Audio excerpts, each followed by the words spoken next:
Supercars star, the 2020 Bathurst champion. Look at him up through the Ineos crossing. Wow, that's commitment, man. Two wheels right up on the inside.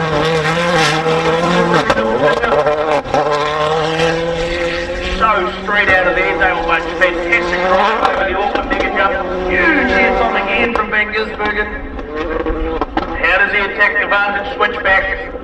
Is this the really right?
Nothing on the table in the final two runoff here at the Repco Battle at Jack Bridge as he heads down towards Star IGM flying finish.